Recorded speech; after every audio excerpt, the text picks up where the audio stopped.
Lep pozdrav v oddaji Gost tedna. Naš tokratni gost je predsednik Ekokroga, Uroš Macerl. Uroš, dobrodošlica v našem studiu. Ja, glede na to, da se midva zasebno tikava, predlagam, da tako ostane tudi v tej oddaji, da nam bova slepo mišila. Tako, ja. No, nedavno smo s tabo snemali zanimivo oddajo, kar odmevna, o vzgoji, vzreji drobnice. S tem se ukvarjaš, to je zdaj, lahko rečemo, kruh. Ja, tako. Od tega živiš, tudi zdaj smo te potegnili iz dela, ne? Ja. Nekaj streho prekrivaš, ne? Tako je, dela nas manjka, mislim, to je od zjutraj do noči. Torej, da je Uroš Macerl ni samo Ekokrog, ampak je še kaj drugega, ne? Ja, Ja. No, si pa predsednik Ekokroga, mogoče nekaj o sami zgodovini Ekokroga za uvod, pa mogoče ne samo zdaj letnice, ampak bolj kdaj, zakaj ste se sploh ustanovili, kdo so bili doslej predsedniki, kateri predsednik si ti? Tretji. Ja, v bistvu Ekokrog je nastal z namenom v bistvu nekako poskrbeti za naravovarstvo, okoljevarstvo v Zasavju. Vemo zgodovino Zasavja, ekološko katastrofa, v bistvu bi rekli.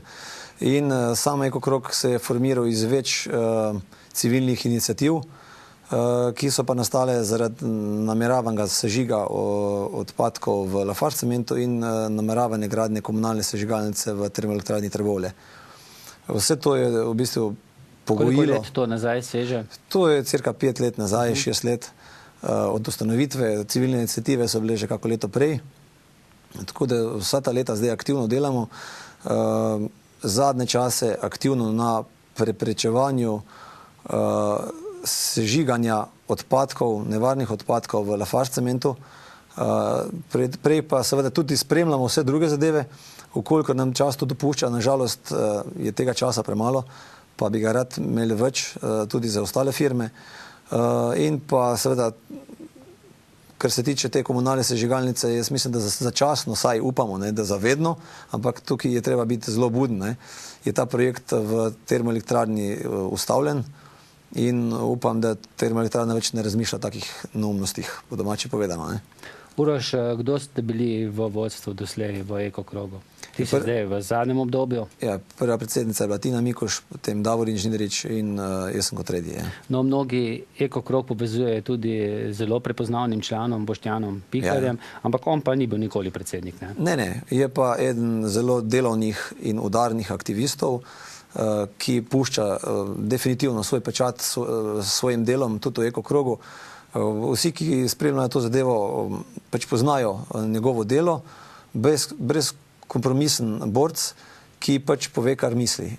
In to boli ali ne boli, pa je to oblast ali je kdorkoli, v bistvu on je funkcionira na ta način, da je zelo odkrito pove, kar misli. Ste kakorkoli povezani s politiko? Ne, v bistvu se zelo trudimo, da ravno tega ni, ne. Neprestano nas ožigosajo, da enkrat delamo za eno stran, za drugo stran, da je vedno, da je nekako za nami neka politika. Ampak nikoli in nikdar nismo sodelovali z nobeno politiko in se tega, bi rekel, že načrtno branimo, ne. Nočemo biti politično ožigosani in politika nas v bistvu nič ne zanima, ne. Razen, kar je povezal s tem, ker smo prisiljeni spremljati, kako pa politika je tista, ki kroji na nek način politične odločitve, krojijo življenje prebivalcev v Zasavju, čeprav bi pri nekih odločitvah absolutno morala odločati strokovna odločitev, ne. Naprimer, okoljevarstveno dovoljenje za sežig odpadkov v Lafargeu, ne. Ampak nažalost je to daleč od strokovne odločitve in gre po mojem mnenju, po mnenju ekologov, za popolno politično odločitev, ne. Uroš, glede na to, da se bližajo lokalne volitve, ali je kdaj Ekokrog razmišljal, da bi se tudi mogoče organiziral ne kot stranka ali pa kot nekakšno gibanje, ki bi se vključilo tudi v posamezne občinske svete, tam, kjer delujete, Hrastnik, Trbovlje, Zagorje, kot nekoč Zeleni ali pa v Trbovljah še deluje Zeleni? Ne, zaenkrat nismo v tem smislu razmišljali. Nekako še vedno ta ocena prevladuje, da ko se začneš ukvarjati s politikom, potem v bistvu nekako izgubiš to kredibilnost ekološkega aktivista. Ne.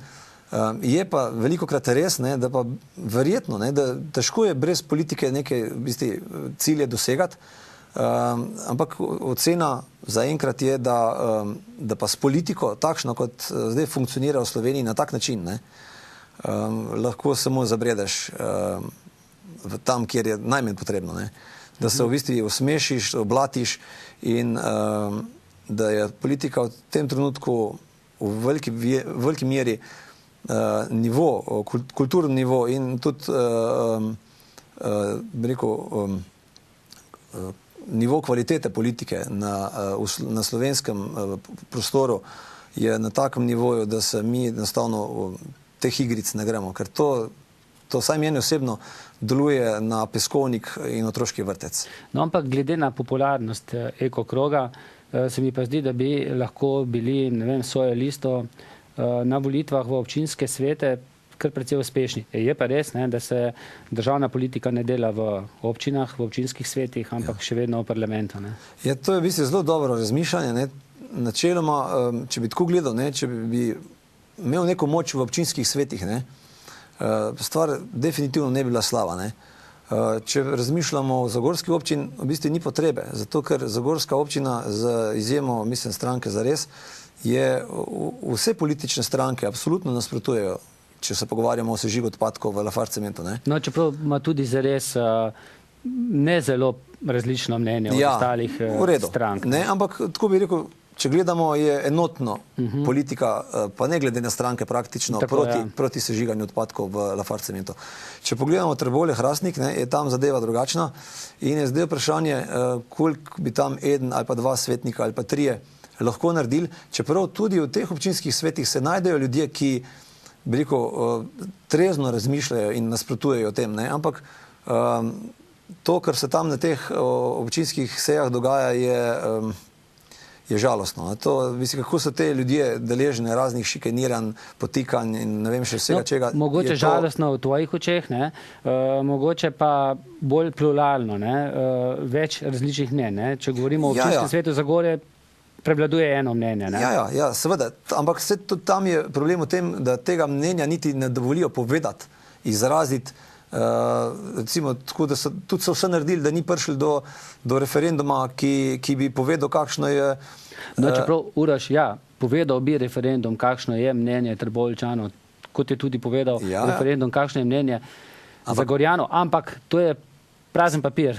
Dejstvo je, da je to prazen papir. Ne more v bistvu ne vpliva na odločitev države, ampak da pa jasen signal občinskemu vodstvu, kaj njihovi volilci hočejo in kaj si želijo.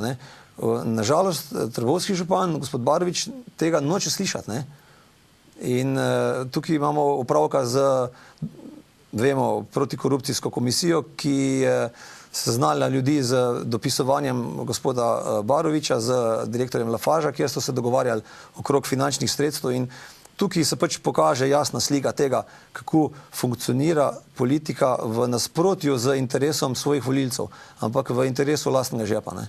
No, čeprav je tudi v Trbovljah tudi nekaj predstavnikov ali pa predsednikov drugih strank. Ne? Ti si zdaj omenil župana Bogdana Baroviča, ki mislim, da ne bo ponovno kandidiral, saj tako je v javnosti zdaj že skoraj da znano, ki tudi malce drugačno razmišljajo o samem Lafarge cementu, največkrat ga pač omenjava v tej oddaji. Nekateri na prvo mesto postavljajo socialo, pa potem mogoče ekologijo. Ne? Pa to tudi javno povedo. Ja. Tako da so različna mnenja.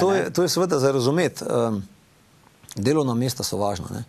Ampak tukaj je zelo Lafarge in ta politika zelo spretno, se zelo trudijo očrniti recimo ekokrog ali pa ga prikazati kot nekega napadalca, nergača, ki neprestano skuša uničiti Lafarge, uničiti, ne vem, tam 160 delovnih mest in tako naprej, ker gre za popolno zavajanje.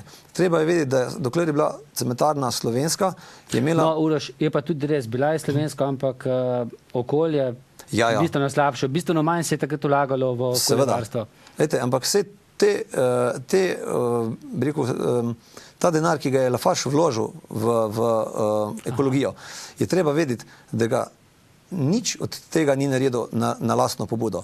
Da je naredil odžepljevalno napravo, ga je prisilila odločba inšpekcije in še to so zamudili za celo leto.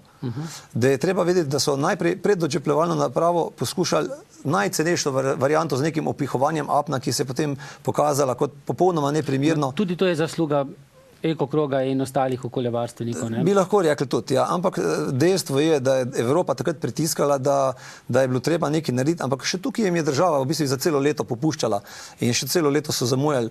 In tukaj se zdaj Lafarge hvali o tej lastni zavesti do ekologije, je to, mislim, to je zelo mimno. Treba je vedeti, da je za to bila odzadaj odločba inšpekcije, ki je zahtevala datum, do katerega se mora to narediti, sicer to se tovarna zapre. Vse ostale investicije, kot jih pa prikazujejo kot ekologija, za mogoče izjemo NOx čistilca,